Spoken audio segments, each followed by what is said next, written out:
here's her brave audience. All right.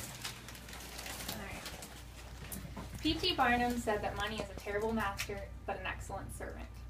Now, many Americans believe this philosophy, but is it really reflected by our spending?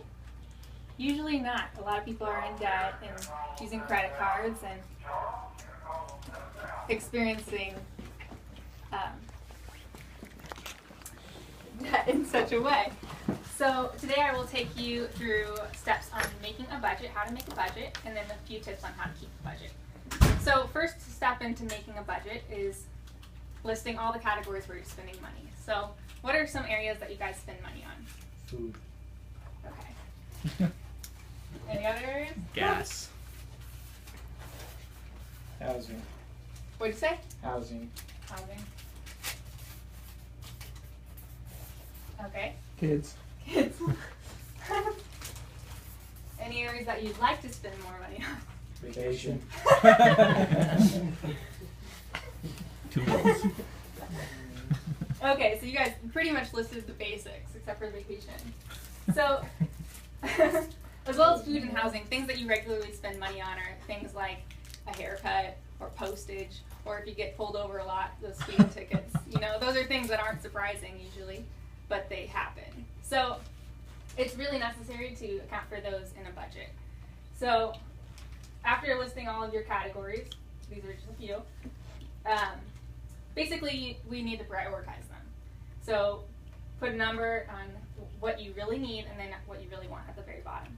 So like things like food, housing, and gas would probably be at the top, while postage and tickets would probably be at the bottom. But for time's sake, I've just written it all out already. So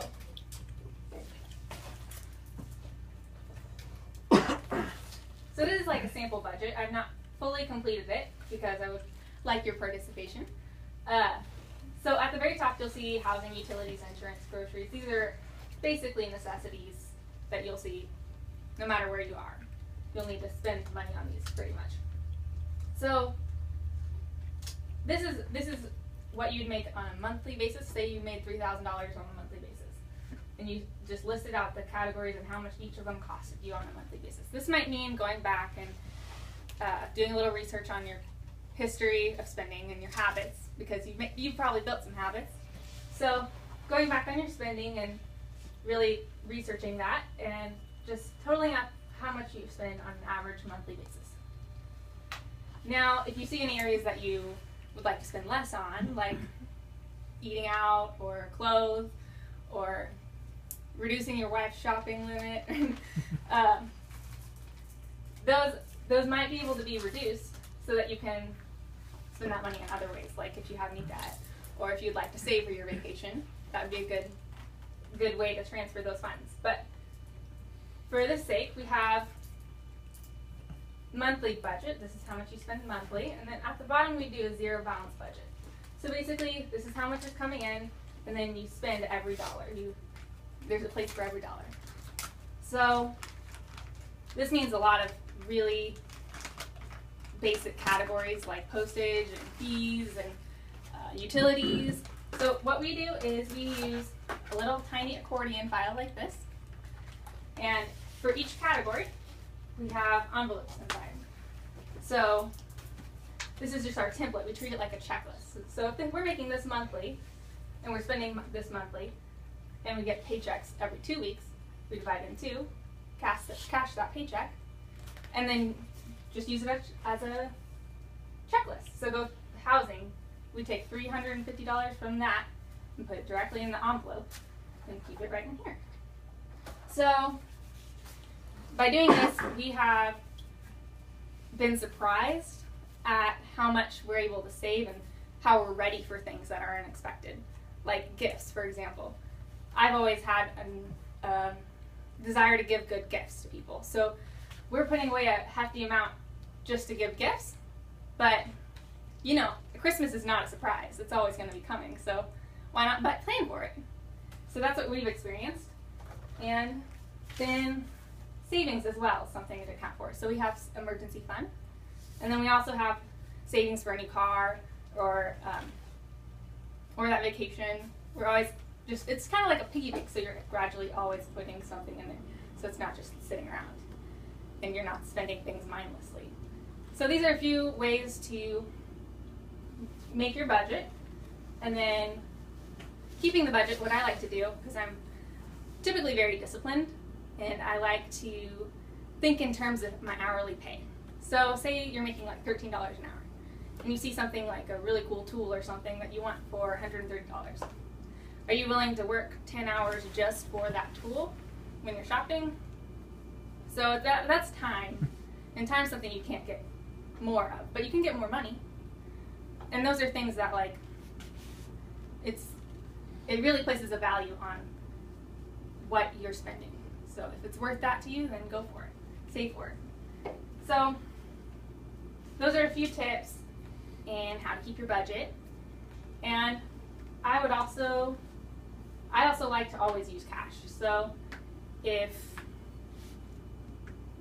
something's like direct deposited from my account, we account for it in our envelopes by just transferring funds from our envelopes to our checking account again. So are there any questions so far? On how we do things? No? Okay. So basically I've shown you a couple ways on how to keep your budget and how to take the time to make a budget, because it really doesn't work unless you have a plan. So the important thing is have a plan and stick to it. And while that philosophy that money is your master might be a great philosophy, a lot of times it's not seen in our spending. So it's really important to use your money, because you're working hard for it. So use your money to serve you. So who's ready to cash their paycheck? Yeah, I know. Me too. Thank you, guys. So you don't use a debit card on anything? We use a debit card occasionally. Like, we have direct deposits, but we have an envelope just for checking. So when we see that's taken out of our account, we take it out of the envelope and put it in the checking account envelope. So we treat it like two envelopes in a way. Does that make sense? Yeah. Okay. And like credit cards, like you get cash back on purchases? We actually, I've never really had any problems using a credit card, so I'm not opposed to it. I treat it like a debit card. Oh. So it's right next to my checking account when I see it online, so I just treat it like a checking account. I put money into it before I spend it. Oh, nice. Yeah. That's It's a little different, but that's what works for us. So, any other questions?